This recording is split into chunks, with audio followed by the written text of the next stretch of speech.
सामने आ रहे हैं, जिसके बाद पूरा स्वास्थ्य विभाग अलर्ट पर है। आपको बता दें कि कोरोना का JN1 वायरस देश भर में पैर पसारता नजर आ रहा है, जिसके बाद हरियाणा से कोरोना के 4 मामले सामने आए हैं, 2 फरीदाबाद से तो 2 गुड़गांव से।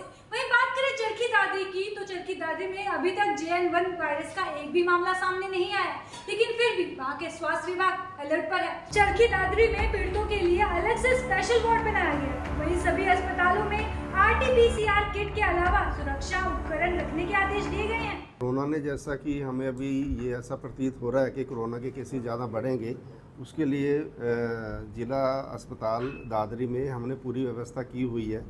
हमारे पास RT-PCR का जो टेस्टिंग है उसके लिए भी हमारे पास किट्स अवेलेबल हैं। बेड्स की हमने पूरी व्यवस्था की हुई है और ICU में हमारे पास 10 बेड्स हैं इसके लिए। अगर कोई ऐसी कोई इमरजेंसी आती है तो वहाँ पे भी पेशेंट को एडमिट किया जा सकता है, उनका ट्रीटमेंट किया जा सकता है।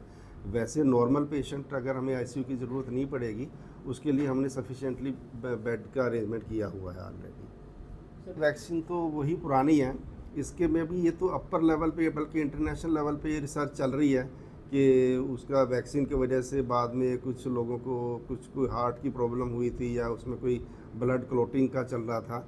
तो अभी US में भी ये बात चली है कि भाई उसमें हम वैक्सीन्स को जब हम लगाएंगे तो उसके आगे हमें लिखेंगे भाई इनमें ये कॉम्प्लिकेशन हो सकती है। बाकी नेशनल लेवल पे और स्टेट लेवल पे ऐसा कुछ है नहीं है, लेकिन अभी वैक्सीन लगाने की शायद नौबत नहीं आएगी। अगर आएगी भी तो एज़ पर जो नेशनल प्रोटोकॉल के हिसाब से जो होगा वो फिर उसी हिसाब से काम करेंगे। हमारे पास बड़े मतलब हमने पहले सफिशिएंट अमाउंट में हमारे पास है। D टाइप के पास हमारे पास सिलेंडर अभी भी हैं और हमारे पास ऑक्सीजन सप्लाई की मतलब रेगुलर व्यवस्था है हमारे यहाँ पे। तो 30 से लेके 40 हमारे पास D टाइप के बड़े ऑक्सीजन सिलेंडर्स हैं जो कि उसकी आपूर्ति को पूरा किया जाएगा।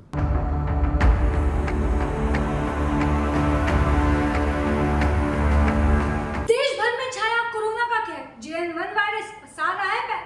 नमस्कार, मैं हूं प्रियांशु पांडे और आप देख रहे हैं डेली पोस्ट। हरियाणा समेत देश के कई राज्यों में कोरोना वायरस के मामले सामने आ रहे हैं, जिसके बाद पूरा स्वास्थ्य विभाग अलर्ट पर है। आपको बता दें कि कोरोना का JN1 वायरस देश भर में पैर पसारता नजर आ रहा है, जिसके बाद हरियाणा से कोरोना के 4 मामले सामने आए हैं, 2 फरीदाबाद से तो 2 गुड़गांव से। वहीं बात करें चरखी दादरी की, तो चरखी दादरी में अभी तक JN1 वायरस का एक भी मामला सामने नहीं आया, लेकिन फिर भी वहाँ के स्वास्थ्य विभाग अलर्ट पर है। चरखी दादरी में पीड़ितों के लिए अलग से स्पेशल वार्ड बनाया गया है। वहीं सभी अस्पतालों में RT-PCR किट के अलावा सुरक्षा उपकरण रखने के आदेश दिए गए हैं। कोरोना ने, जैसा कि हमें अभी ये ऐसा प्रतीत हो रहा है कि कोरोना के केसेस ज़्यादा बढ़ेंगे, उसके लिए ज़िला अस्पताल दादरी में हमने पूरी व्यवस्था की हुई है। हमारे पास RT-PCR का जो टेस्टिंग है उसके लिए भी हमारे पास किट्स अवेलेबल हैं। बेड्स की हमने पूरी व्यवस्था की हुई है और ICU में हमारे पास 10 बेड्स हैं इसके लिए। अगर कोई ऐसी कोई इमरजेंसी आती है तो वहाँ पे भी पेशेंट को एडमिट किया जा सकता है, उनका ट्रीटमेंट किया जा सकता है। वैसे नॉर्मल पेशेंट अगर हमें ICU की ज़रूरत नहीं पड़ेगी, उसके लिए हमने सफिशेंटली बेड का अरेंजमेंट किया हुआ है ऑलरेडी। वैक्सीन तो वही पुरानी है, इसके में भी ये तो अपर लेवल पे, बल्कि इंटरनेशनल लेवल पे ये रिसर्च चल रही है कि उसका वैक्सीन की वजह से बाद में कुछ लोगों को कोई हार्ट की प्रॉब्लम हुई थी या उसमें कोई ब्लड क्लॉटिंग का चल रहा था। तो अभी US में भी ये बात चली है कि भाई उसमें हम वैक्सीन्स को जब हम लगाएंगे तो उसके आगे हमें लिखेंगे भाई इनमें ये कॉम्प्लिकेशन हो सकती है। बाकी नेशनल लेवल पे और स्टेट लेवल पे ऐसा कुछ है नहीं है, लेकिन अभी वैक्सीन लगाने की शायद नौबत नहीं आएगी। अगर आएगी भी तो एज़ पर जो नेशनल प्रोटोकॉल के हिसाब से जो होगा वो फिर उसी हिसाब से काम करेंगे। हमारे पास बड़े मतलब हमने पहले सफिशिएंट अमाउंट में हमारे पास है। D टाइप के पास हमारे पास सिलेंडर अभी भी हैं और हमारे पास ऑक्सीजन सप्लाई की मतलब रेगुलर व्यवस्था है हमारे यहाँ पे।